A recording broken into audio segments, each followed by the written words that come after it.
അപ്പോൾ നമ്മൾ എന്തായാലും ഇന്ന് ഇവിടെ നമ്മൾ സംസാരിക്കാൻ പോകുന്നത് ശാസ്ത്രത്തെ പറ്റി പൊതുവായും ശാസ്ത്രചിന്തയെ പറ്റിയും എന്തൊക്കെയാണ് ശാസ്ത്രചിന്ത നേരിടുന്ന വെല്ലുവിളികൾ ഇതിനെ കുറിച്ചൊക്കെയാണ്. ഓക്കെ, അപ്പം എന്താണ് ശാസ്ത്രം എന്ന് പറഞ്ഞാൽ അതൊന്ന് തുടങ്ങാം. ഉച്ചയ്ക്ക് ഭക്ഷണം കഴിച്ചിരിക്കുന്നത് സാറ് ചോദ്യം കൊണ്ട് വരുന്നു. ഓ, എന്താ തോന്നുന്നു പറഞ്ഞു. ശാസ്ത്രചിന്ത, ശാസ്ത്രം, ഭരണഘടനയുടെ 51A എന്ന് പറയുന്ന ഒരു ആർട്ടിക്കിൾ ആർക്ക് പറയാം? സാർ ഞങ്ങൾ ബയോമാത്സിലാണ്. ഭരണഘടന ആണോ? ഭരണഘടന എല്ലാവരും അല്ലേ? അല്ലേ? ആ ഭരണഘടനയിലെ 51A എന്ന് പറയുന്ന ഒരു ആർട്ടിക്കിൾ ഉണ്ട്. അതെന്താ പറയുന്നത്? ആർട്ടിക്കിളോ? ഏത് ആർട്ടിക്കിൾ? എന്താണ് ഒരു സാധനമുണ്ട്, ഇനി ഒന്ന് ശ്രദ്ധിക്കണം കേട്ടോ. വളരെ പ്രധാനപ്പെട്ട ഒരു സംഭവമാണ്. ഞാൻ ആദ്യം ഇംഗ്ലീഷിൽ പറയാം, പിന്നെ മലയാളത്തിൽ പറയാം.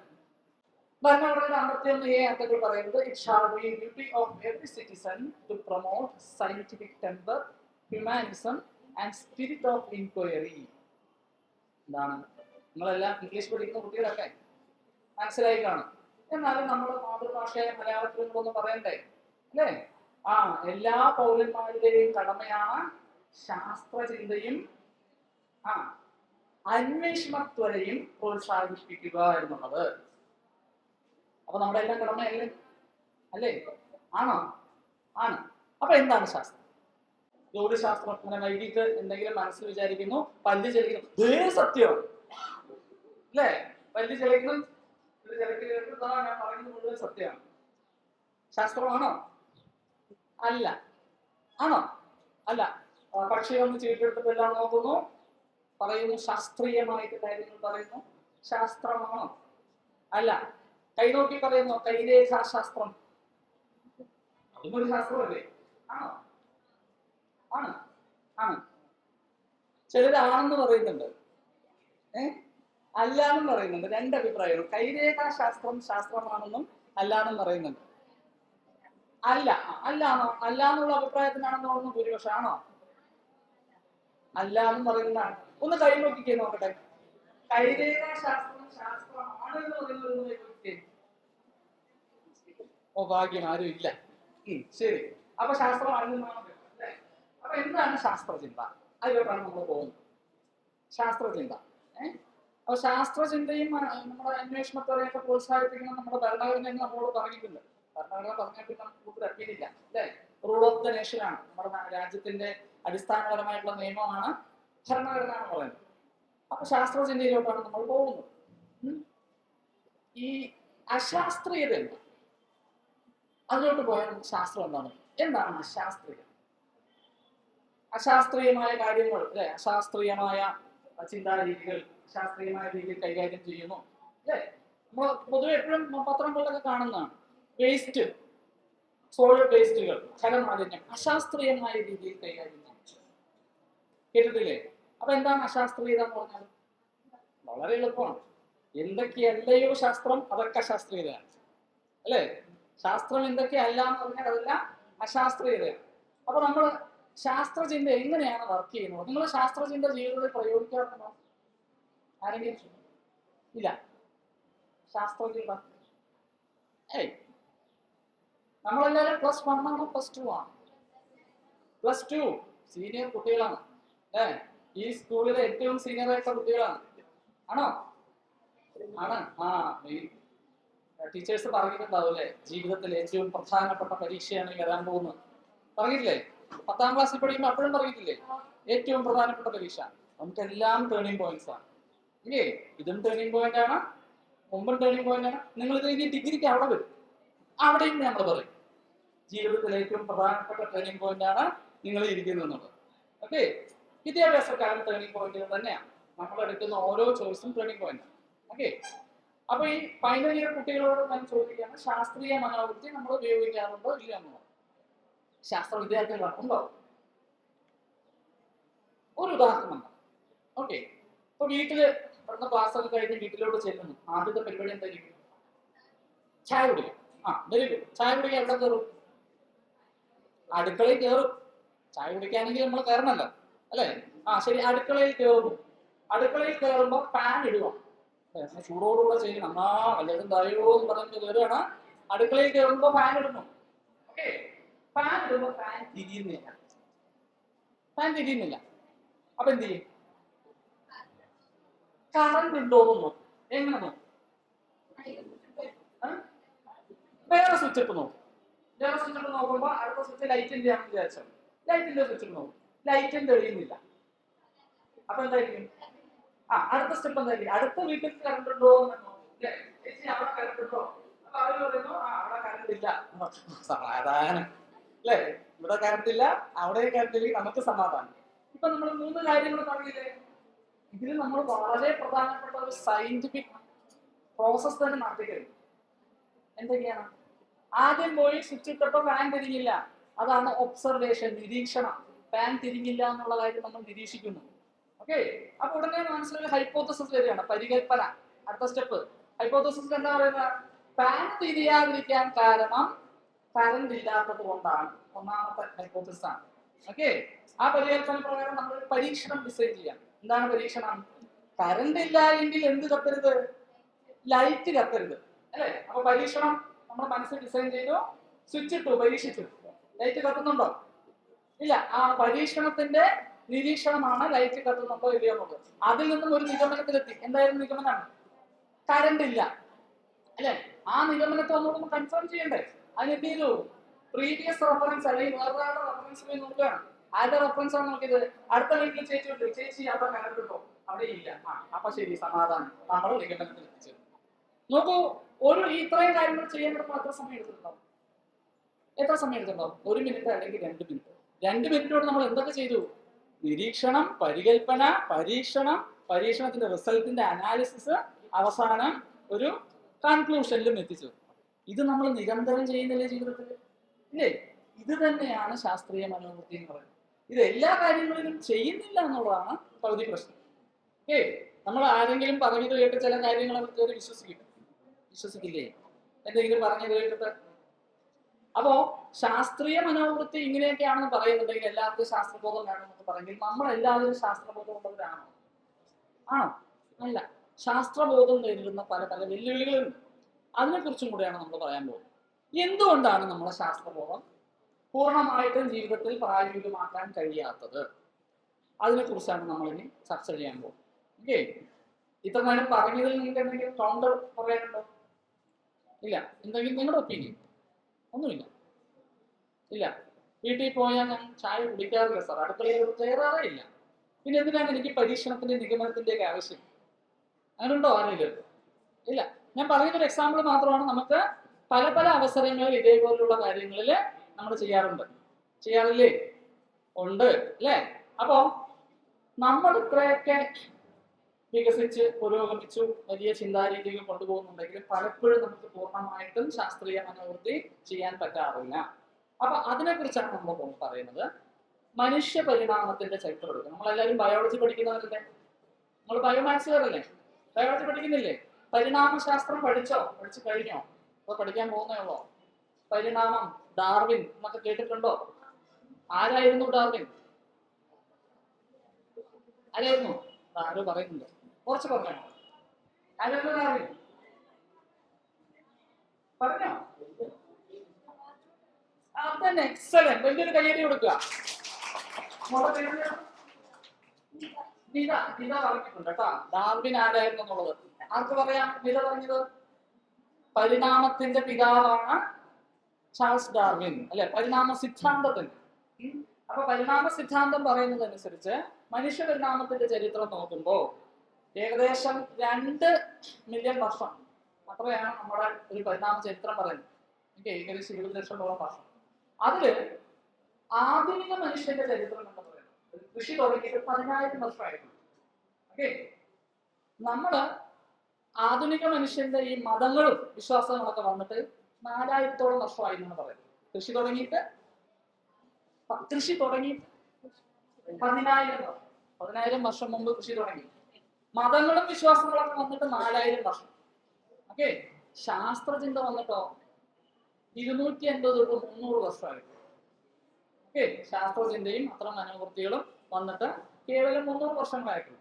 അപ്പൊ ഇതിനു മുൻപുള്ള മനുഷ്യരുണ്ടല്ലോ, ഇതാണ് ശിലായുഗ മനുഷ്യൻ അല്ലെ. നമ്മള് എവല്യൂഷൻ പഠിക്കുമ്പോൾ ഈ സാധാരണ ഗതിയിൽ ഒരു പടം ഉണ്ടല്ലോ, ഒരാൾ ഇങ്ങനെ കുരങ്ങനെ പോലെ നടക്കും, പിന്നെ ഇങ്ങനെ നടക്കും, ഇങ്ങനെ നടക്കുന്ന അവസാനം ഒരു മനുഷ്യൻ ഇറങ്ങി പോകുന്നു.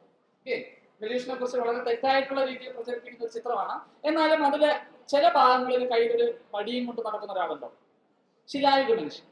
ഈ ശിലായുഗ മനുഷ്യന്റെ കാലഘട്ടം മുതൽ നമ്മുടെ നിലനിൽപ്പിന് വേണ്ടി നമ്മുടെ തലച്ചോറിലുള്ള ചില രാസപ്രവർത്തനങ്ങൾ നമ്മൾ വലിയ രീതിയിൽ അശാസ്ത്രീയമായി ചിന്തിക്കാൻ പ്രേരിപ്പിക്കും. നമ്മുടെ കുറ്റം മാത്രമല്ല, ഓക്കെ, അശാസ്ത്രീയമായി ചിന്തിക്കാൻ പ്രേരിപ്പിക്കും. അപ്പൊ എന്തൊക്കെയാണ് അത്തരം വൈകല്യങ്ങൾ, നമ്മൾ അതിന് പൊതുവെ വിളിക്കുന്ന ചിന്താ വൈകല്യങ്ങൾ എന്നാണ്. ഓക്കെ, ഇത്തരം ചിന്താ വൈകല്യങ്ങൾ എന്തൊക്കെയാണെന്ന് കുറച്ചൊക്കെ മനസ്സിലാക്കി കഴിഞ്ഞാൽ ഈ അശാസ്ത്രീയ ചിന്താരീതികൾ ഒരു പരിധിവരെ നമുക്ക് ഒഴിവാക്കാൻ കഴിയുമെന്നാണ് പൊതുവെ ശാസ്ത്രകാരന്മാർ പറയും.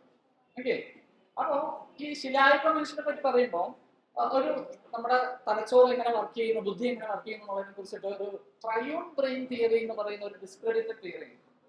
ട്രയൂൺ ബ്രെയിൻ കേട്ടിട്ടുണ്ടോ? കേൾക്കാൻ വഴിയില്ല.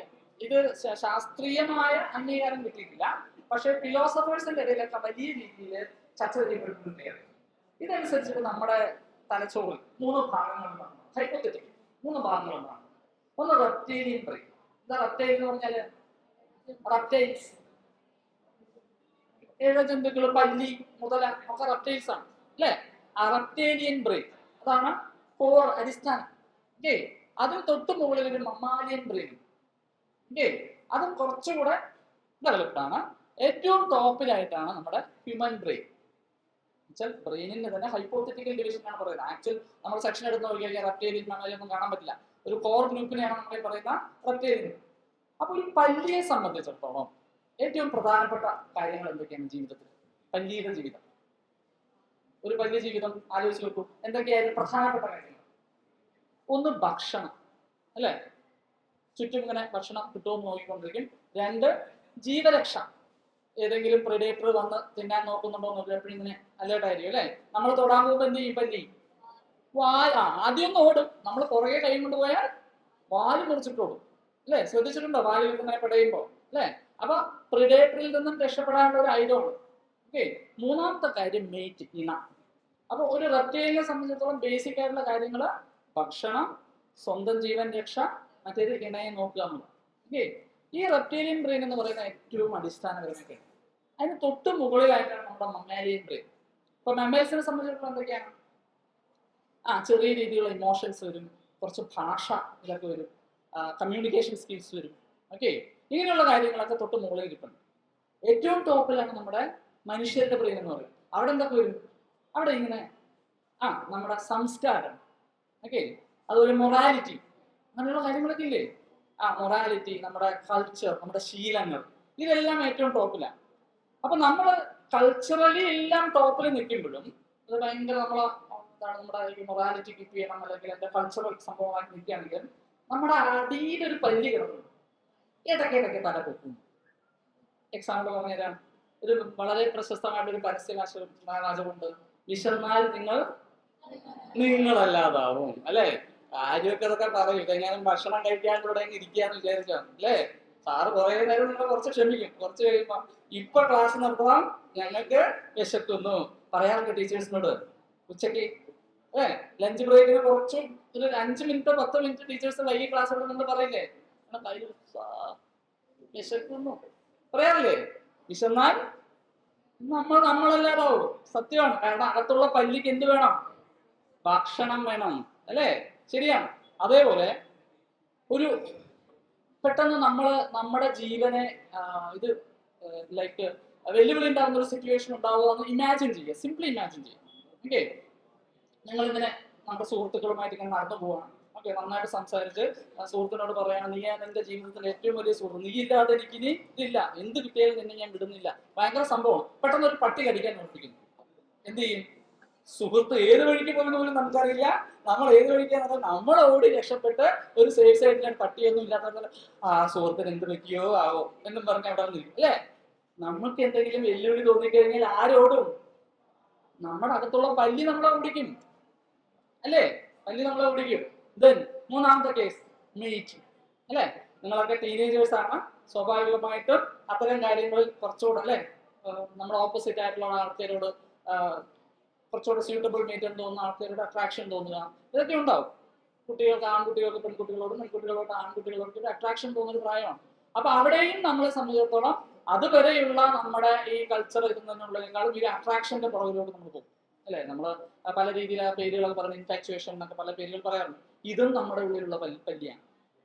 ഓക്കെ, അപ്പൊ നോക്കൂ, ഏറ്റവും കൾച്ചറലി ഇമ്പോർട്ടന്റ് എന്ന് നമ്മൾ പറയുമ്പോഴും ഏറ്റവും നമ്മൾ വളരെ എന്താണ് എറ്റിക്കറ്റുകളെല്ലാം പരിശീലിച്ചുകൊണ്ട് നിൽക്കേണ്ട ഒരു സിറ്റുവേഷനിൽ നിൽക്കുമ്പോഴും ഇതുപോലെ അടിസ്ഥാനപരമായിട്ടുള്ള ചില കാര്യങ്ങൾ വരുമ്പോൾ നമ്മൾക്കത് പാലിച്ചു പോകാൻ പറ്റുന്നു. അപ്പൊ നമ്മുടെ ശാസ്ത്രചിന്ത ഈ മൂന്നെണ്ണത്തിൽ എവിടെ നിൽക്കുക?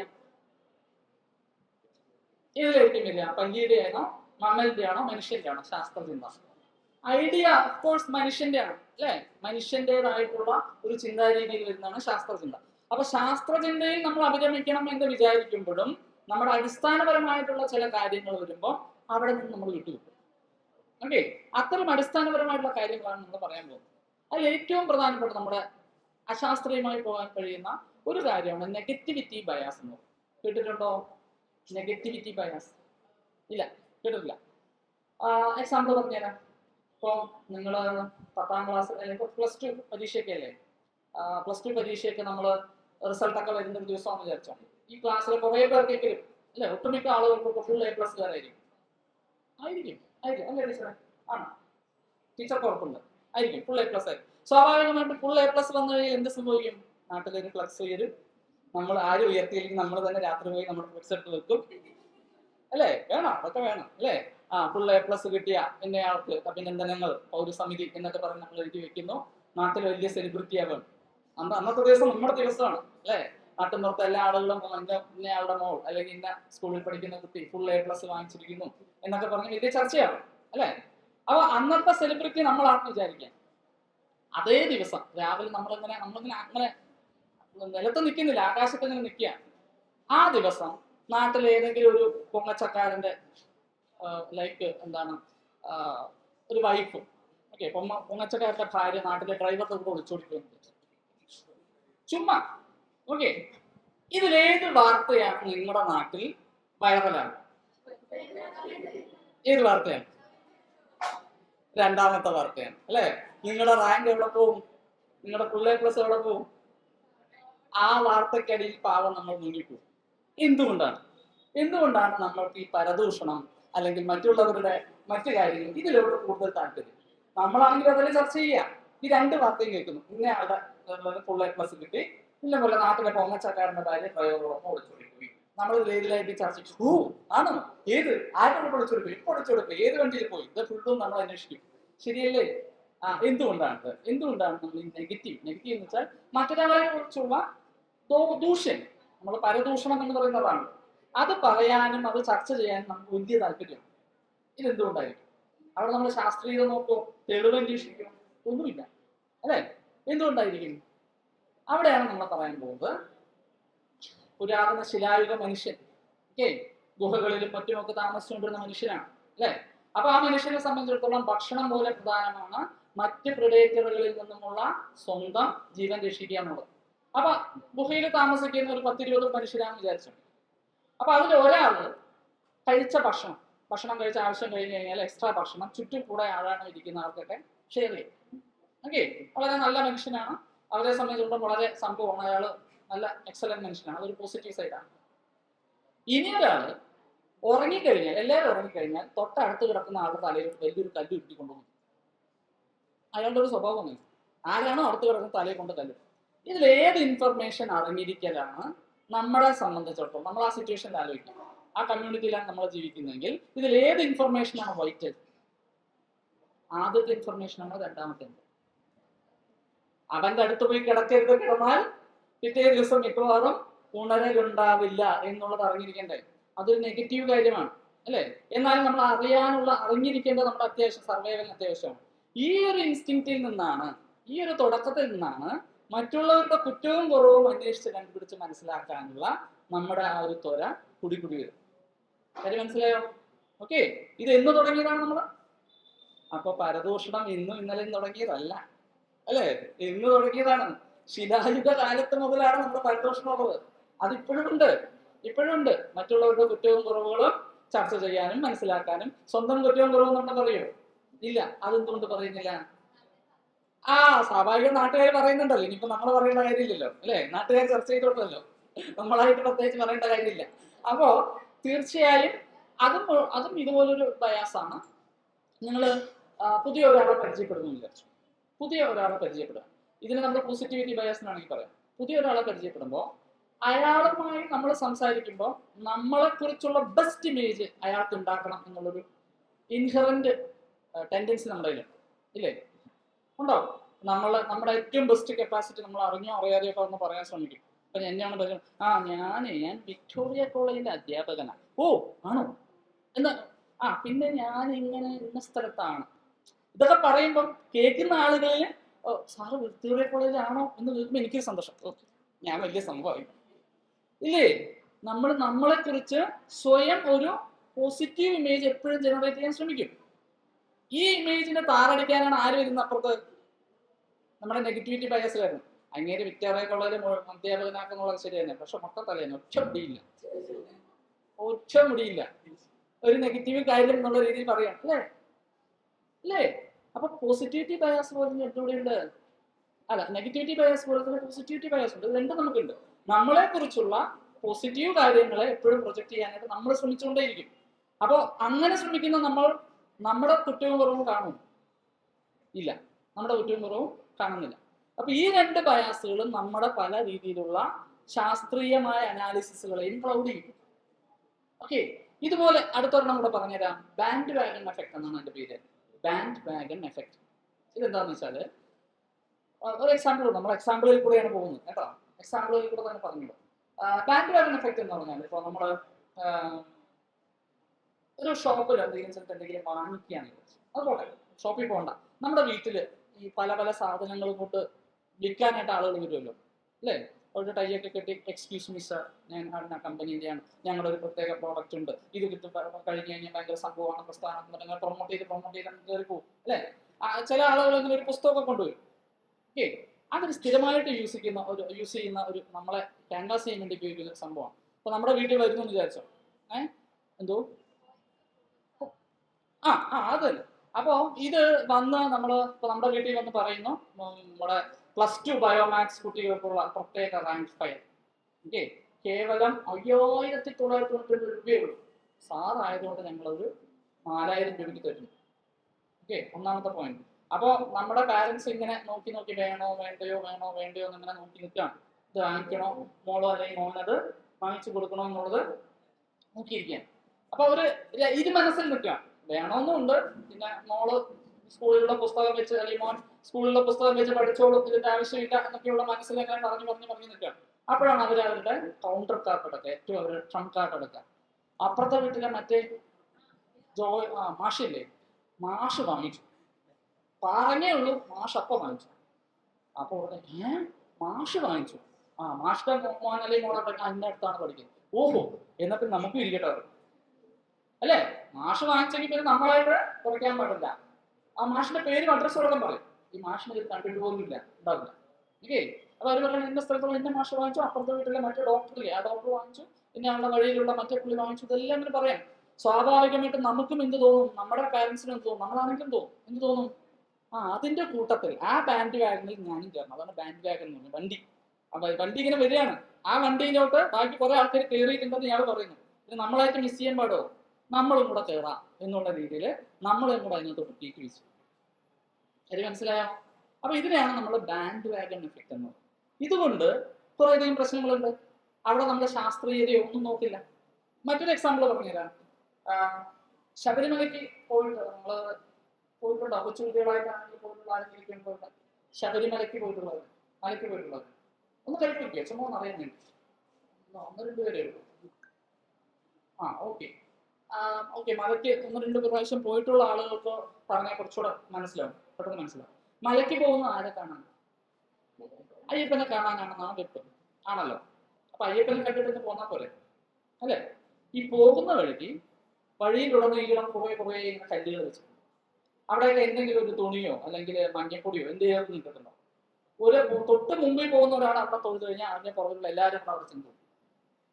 ഓക്കെ, ഇങ്ങനെ കുറച്ചുകൂടെ കഴിഞ്ഞു കഴിഞ്ഞാല് അവിടെ ഒരു വലിയൊരു കൂട്ടം തന്നെ വരും. ആദ്യത്തെ ഒരാൾ ചുമ്മാ ഒരു വലിയ ഇച്ചിരി മഞ്ഞപ്പൊടിയോ ഭസ്മോ കുമ്പോ എന്തെങ്കിലും ഇട്ടിട്ട് പോയി കഴിഞ്ഞാൽ അയാളൊന്നും തൊഴുന്നു വിചാരിച്ചു. അത് കാണുന്ന 4 ആളെ തൊഴുന്നു വരുള്ളൂ. ഈ 4 ആളെ തൊഴുന്നുകൊണ്ട് ബാക്കിയുള്ള ഇവിടെ തൊഴുന്നത് എന്തോ ആചാരമാണ് എന്ന് വിചാരിക്കും. ഓക്കെ, സ്വാഭാവികമായിട്ട് അടുത്ത ആളും പോയിത്തോളൂ. കുറച്ച് കഴിയുമ്പോൾ എന്താവും, അത് സ്വന്തമായിട്ട് ഒരു മിനി കുട്ടി ദൈവമായിട്ട് അവിടെ എങ്ങനെ ഡെവലപ്പായി. ഇതും ബാൻഡ് വാഗൺ എഫക്റ്റ് ആണ്.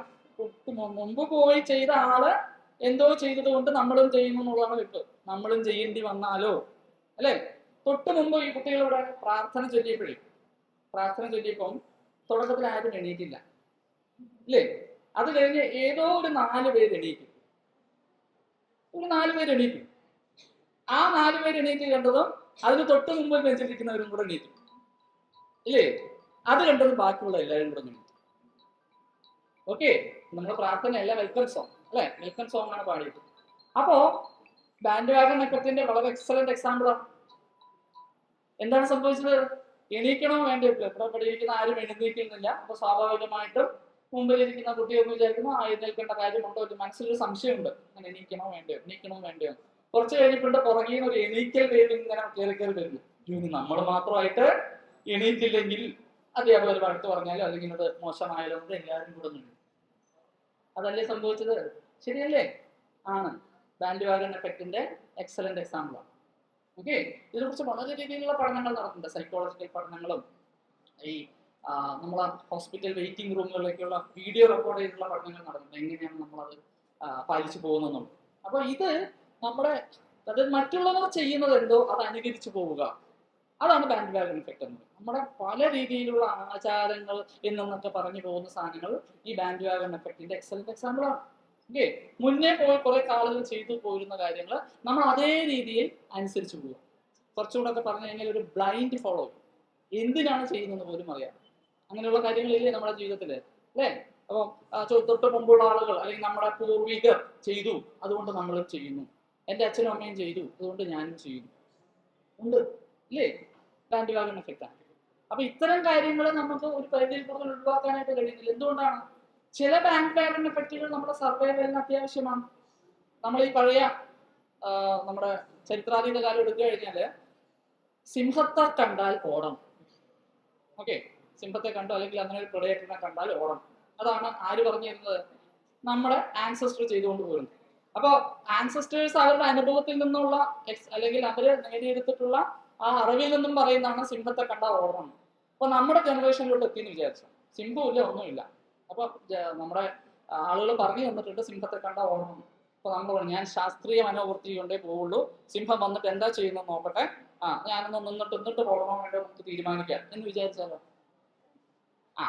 ഒരിക്കലേ ആ വിചാരം നോക്കും ഉണ്ടാവുള്ളൂ, അല്ലെ? ബാക്കി കാര്യം സിംഹം നോക്കിക്കോളും, ശരിയല്ലേ? അപ്പൊ ഇത്തരം കാര്യങ്ങളിൽ ചില കാര്യങ്ങളിൽ നമ്മളുടെ ആൻസസ്റ്റേഴ്സ് അല്ലെങ്കിൽ നമ്മുടെ ഗുരുനാഥന്മാർ, നമ്മുടെ പാരന്റ്സ്, അവര് പകർന്നു തരുന്ന അറിവ് അതേപോലെ ഫോളോ ചെയ്യേണ്ടി വരും. അവിടെ മറിച്ച് ചിന്ത നോക്കിക്കഴിഞ്ഞാൽ നമ്മുടെ സർവൈവലിന് തന്നെ ചിലപ്പം ബുദ്ധിമുട്ടും. അപ്പൊ ഇത് രണ്ടും കൂടെ നമ്മൾ എങ്ങനെ വേർതിരിച്ചു നോക്കും? ചില കാര്യങ്ങൾ നമുക്ക് അതേപോലെ ഫോളോ ചെയ്യേണ്ടി വരും, ചില കാര്യങ്ങൾ നമുക്ക് എന്ത് ചെയ്യേണ്ടി വരും? ആലോചിച്ച് ചിന്തിച്ച് കൊടുക്കേണ്ടി വരും. ഇത് രണ്ടും തമ്മിലുള്ള ഒരു ബോർഡർ വരാത്തത് കൊണ്ടാണ് പല അശാസ്ത്രീയ കാര്യങ്ങളും നമ്മൾ അന്ധമായി ഫോളോ ചെയ്യേണ്ടി വരുന്നത്, അല്ലെ? ഈ വേർതിരിവ് നമുക്ക് എങ്ങനെയാണ് കിട്ടുക? എന്ത് കാര്യങ്ങൾ നമ്മുടെ മുതിർന്നവർ പറയുന്നത് അതേപോലെ ഫോളോ ചെയ്യണം, എന്ത് കാര്യങ്ങൾ അതല്ലാതെ നമുക്ക് നമ്മൾ കൂടെ ഒന്ന് ആലോചിച്ചിട്ട് ഫോളോ ചെയ്യണം. ഇതെങ്ങനെ കിട്ടും? എന്ത് ചെയ്യണം? അവിടെയാണ് നമ്മൾ ചോദ്യം ചെയ്യാൻ പഠിക്കണം. ചോദ്യം ചെയ്യാറുണ്ടോ? മനസ്സിൽ അറ്റ്ലീസ്റ്റ് ചോദിക്കുന്നത് എന്തിനാണ് ചെയ്യുന്നത്, എന്തിനാണ് നമ്മൾ ചെയ്യുന്നത്, അങ്ങനെ ആലോചിക്കാറുണ്ടോ? ഉണ്ടോ? ഇല്ല. അത് കുട്ടികളെ സംബന്ധിച്ചിടത്തോളം, കുട്ടികളെന്നല്ല എല്ലാവർക്കും വേണ്ടതാണ് ചോദ്യം ചെയ്യുക. നമുക്ക് എന്ത് കാര്യം പറഞ്ഞു തരുമ്പോഴും, ഇപ്പൊ ഞാൻ പറയുന്ന കാര്യമാണെങ്കിൽ നിങ്ങൾ കോൺസ്റ്റന്റ്ലി അത് ക്വസ്റ്റ്യൻ ചെയ്തുകൊണ്ടേയിരിക്കണം. നമ്മുടെ മനസ്സിൽ ചോദ്യം വന്നുകൊണ്ടേയിരിക്കണം. ചോദ്യത്തിന് മറുപടിയും നമ്മൾ കണ്ടെത്താൻ ശ്രമിക്കണം. ചുമ്മാ ചോദ്യം മാത്രം നമ്മുടെ കാര്യം, അല്ലെ? എന്തുകൊണ്ടാണ് അല്ലെങ്കിൽ എന്തുകൊണ്ട് ഇങ്ങനെയുള്ള ഒരു കാര്യം പറയുന്നു? രാവിലെ എണീറ്റ് കഴിഞ്ഞാൽ പല്ല് തേക്കണം എന്ന് എന്തുകൊണ്ട് പറയുന്നു? പല്ല് തേക്കാതെ എത്രയോ ആളുകൾ ജീവിക്കുന്നുണ്ടല്ലോ. കുളിക്കണം എന്ന് എന്തുകൊണ്ട് പറയുന്നു? കുളിക്കാതെയും ആളുകൾ ജീവിക്കുന്നുണ്ടല്ലോ, അല്ലേ? കുളിക്കാതെ ആളുകൾ ജീവിക്കുന്നുണ്ട്, പിന്നെ എന്തിനത് വേണമെന്ന് പറയും? അവിടെ ചോദ്യം ചെയ്യണം. അപ്പൊ ചോദ്യത്തിന് മറുപടി ഉണ്ടാവും സ്വാഭാവികമായിട്ടും, അല്ലെ?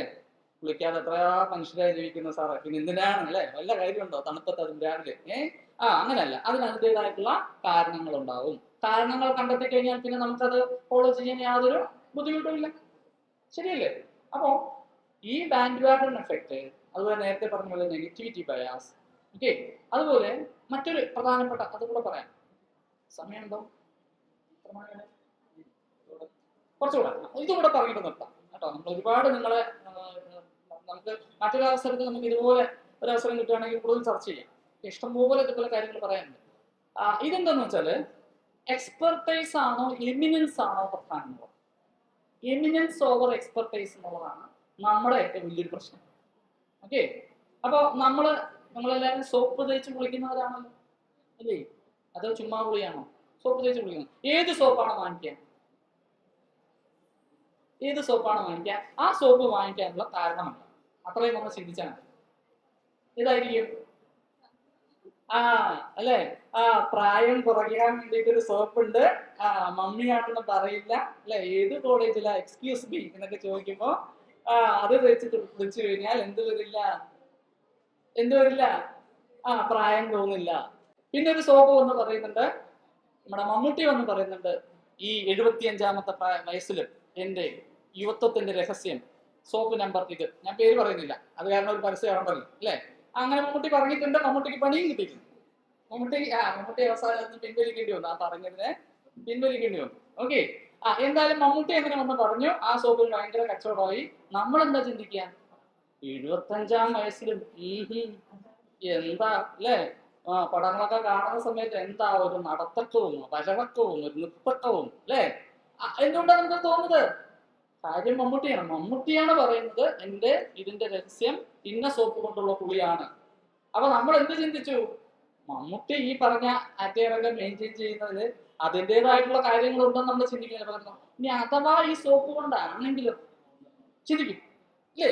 ഇനി അഥവാ ഈ സോപ്പ് കൊണ്ടാണെങ്കിലോ എന്ന് പറഞ്ഞ് നമ്മള് സോപ്പ് വാങ്ങിക്കാൻ പോകുമ്പോ കടയിൽ ചെന്ന് നിൽക്കുന്ന സമയത്ത് മാർക്കറ്റിൽ പല സോപ്പുകൾ കാണുന്നു, ഈ സോപ്പിന്റെ പേര് കാണുമ്പോൾ നമുക്ക് മമ്മൂട്ടിയെ ഓർമ്മ വരും അല്ലെ, ആ നടത്തക്കവും നൃത്തക്കവും ഒക്കെ ഓർമ്മ വരും. നമ്മൾ ആ സോപ്പ് വാങ്ങിച്ചു. നമ്മളപ്പോ അവിടെ എന്ത് ചെയ്തു? എമിനൻസിനാണ് പ്രാധാന്യം കൊടുത്തത്. ഇത് ആരും ഒന്ന് പറഞ്ഞു എന്നുള്ളതാണ്, അല്ലാതെ അതിന്റെ എക്സ്പെർട്ടൈസ്.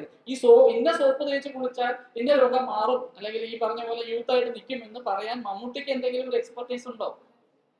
എക്സ്പെർട്ടൈസ് ഞാൻ ചോദിക്കുന്നത് പരിജ്ഞാനം, സാങ്കേതിക പരിജ്ഞാനം, എന്തെങ്കിലും നിരീക്ഷണങ്ങൾ നടത്തിയിട്ടുള്ളതാണോ മമ്മൂട്ടി അത് പറയുന്നത്? അല്ല, മമ്മൂട്ടിയുടെ ആ ഇമേജിനെ മുന്നിൽ വെച്ച് നിർത്തിക്കൊണ്ട് പറയാം. ഓക്കെ, അപ്പൊ അതുപോലെ തന്നെ പല പല പല പല സിറ്റുവേഷൻ നമുക്ക് ഇത് കാണാം. ഓക്കെ, സ്ഥിരമായിട്ട് കേൾക്കുന്ന ഒരു സംഭവമാണ് മുൻ IAS ഉദ്യോഗസ്ഥൻ അല്ലെങ്കിൽ ഉദ്യോഗസ്ഥ പറയുന്നു എന്ന് പറഞ്ഞിട്ടൊരു സംഭവം. മുൻ DGP അല്ലെങ്കിൽ റിട്ടയർഡ് DGP ഇവര് പറയുകയാണ്, ഇന്ന സംഭവം കഴിച്ചു കഴിഞ്ഞാൽ വടക്കോട്ട് നോക്കി ഇരുന്ന് പഠിച്ച ഹാർവാർഡിലെ കുട്ടികൾ വലിയ രീതിയിൽ പരാജയങ്ങൾ ഏറ്റുവാങ്ങി. കിഴക്കോട്ട് നോക്കി ഇരുന്ന് പഠിച്ചപ്പോൾ ഭയങ്കര വിജയം കിട്ടി, ഇത് ശാസ്ത്രജ്ഞന്മാർ തെളിയിച്ചതാണ് എന്നൊക്കെ വന്ന് പറയും. സ്വാഭാവികമായിട്ടും ഇത് കേൾക്കുമ്പോൾ ഒന്നുമില്ലെങ്കിലും മുൻ IAS ആണല്ലോ അല്ലേ, മുൻ DGP ആണല്ലോ, എന്തെങ്കിലും സത്യം കാണും. അപ്പൊ നമ്മൾ വൈകിട്ട് പഠിക്കാനിരിക്കുമ്പോൾ നമ്മുടെ വീട്ടിൽ ഏറ്റവും കംഫർട്ടായിട്ട് നല്ല ജനലും ഒക്കെ ഉള്ളത് ഈ പറഞ്ഞ പോലെ വടക്കോട്ട് നോക്കിയിരിക്കുമ്പോഴാണ്. നമ്മൾ ബുക്ക് തുറക്കുമ്പോൾ ഇങ്ങനെ ഓർമ്മ വരികയാണ് ഈ മുൻ DGP അല്ലെങ്കിൽ മുൻ IAS പറഞ്ഞ കാര്യം. വടക്കോട്ട് നോക്കിയിരുന്നാൽ വെടക്കായി പോകും. ആണോ? എന്നാൽ ഞാൻ വെടക്കാകുന്നില്ല, ലൈറ്റ് ഇല്ലാത്ത സ്ഥലത്തോട്ട് തിരിഞ്ഞു നിന്ന് ആ ഇരുട്ട് തിരിഞ്ഞ് പഠിക്കാൻ. അപ്പൊ ആലോചിച്ച് നോക്കൂ, നമ്മളെ സംബന്ധിച്ചിടത്തോളം അവിടെ എന്താണ് അത് പറയാനുള്ള എക്സ്പെർട്ടൈസ് അവർക്കുണ്ടോ എന്നുള്ളത് നമ്മൾ ചിന്തിക്കുന്നില്ല. പകരം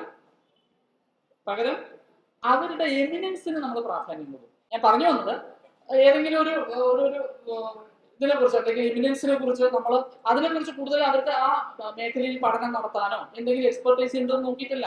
പകരം അവരുടെ ആ ഒരു പ്രോമിനൻസ് അല്ലെങ്കിൽ ഇന്നയാള് പറഞ്ഞു എന്നുള്ളത് കൊണ്ട് മാത്രം നമ്മൾ തീരുമാനങ്ങൾ എടുക്കും. ഇപ്പൊ ടൂത്ത് പേസ്റ്റും ഇതൊക്കെ വാങ്ങിക്കുന്ന സമയത്ത് അതിന്റെ പരസ്യങ്ങൾ കാണുമ്പോൾ ഇതിനെക്കുറിച്ച് പറയാൻ ഒരു ഡോക്ടറുടെ കുപ്പായിട്ട് ഒരു സ്റ്റെതസ്കോപ്പ് ഇട്ട ഒരാളെ എപ്പോഴും പരസ്യത്തിൽ കാണിക്കും. എന്തുകൊണ്ടാണ്? അവർ ഡോക്ടറാണ്, ക്ലിനിക്കലി എന്തോ സംഭവമാണ്. അപ്പൊ ഡോക്ടർ പറഞ്ഞാൽ നമ്മൾ പൊതുവെ എന്ത് പറഞ്ഞാലും വിശ്വസിക്കും. ശരിയല്ലേ? നമ്മുടെ ഡോക്ടർ പോയി നമ്മളോട് പറയാണ് നിങ്ങൾക്ക് ഇന്ന സംഭവമാണ് കേട്ടോ, നമ്മുടെ ഇവിടെയുള്ള ഈ ചെറിയ തടിപ്പ് എന്ന് പറയുന്നത് കൃമികടിയാവാനാണ് സാധ്യത, ഇന്ന മരുന്നാണ് കൊടുക്കുന്നത്. നമ്മൾ സ്വാഭാവിക കൃമികടിയാണ് എന്ന് പറഞ്ഞിരിക്കും. കുറച്ച് കഴിഞ്ഞ് പറഞ്ഞാൽ അതൊന്നും അല്ല, കൊതുക് കടിച്ച തടിപ്പാണ് പറഞ്ഞാൽ ഓ ശരി കൊതുക് കടിച്ച തടിപ്പാണ്. അത്ര ഡോക്ടർമാർ പറഞ്ഞു കഴിഞ്ഞാൽ നമുക്ക് എക്സ്പേർട്ടാണ് അല്ലെ. അപ്പൊ നമ്മളെ മനസ്സിൽ ഡോക്ടറെ കുറിച്ചിട്ടുള്ള ചിത്രം എന്ന് പറയുന്നത് ഒരു എക്സ്പേർട്ടാണ്, ആരോഗ്യ കാര്യങ്ങളെ കുറിച്ച് പറയാനുള്ള ഒരു എക്സ്പേർട്ടാണ്. അപ്പൊ ആ എക്സ്പെർട്ടൈസ് നമ്മുടെ വിശ്വാസത്തെ മിസ്യൂസ് ചെയ്യാണ് ഈ പരസ്യങ്ങൾ ചെയ്യുന്നത്. അപ്പൊ ഇത്തരം ആരോഗ്യപരമായ കാര്യങ്ങളിൽ എന്ത് പരസ്യം നോക്കിക്കോളൂ, അതിനകത്ത് ഈ ഒരു ഡോക്ടറുടെ വേഷം ഇട്ടത്, അത് ഡോക്ടറൊന്നും ആയിരിക്കില്ല ആക്ച്വലി, അല്ലെ? ഏതെങ്കിലും മോഡലായിരിക്കും, അല്ലെങ്കിൽ ഈ പരസ്യങ്ങളിൽ അഭിനയിക്കുന്ന ഏതെങ്കിലും ഒരാളായിരിക്കും. അയാൾ നമുക്ക് മുമ്പിൽ അവതരിപ്പിക്കുന്ന ഡോക്ടറുടെ രൂപത്തിലാണ്. അപ്പൊ നമ്മുടെ ഈ എമിനൻസിൽ വിശ്വസിക്കുകയാണ്, അല്ലെങ്കിൽ എക്സ്പെർട്ടൈസ് ഉണ്ടാവും എന്നുള്ള ധാരണയെ മിസ്യൂസ് ചെയ്യുകയാണ് അവിടെ ചെയ്യുന്നത്.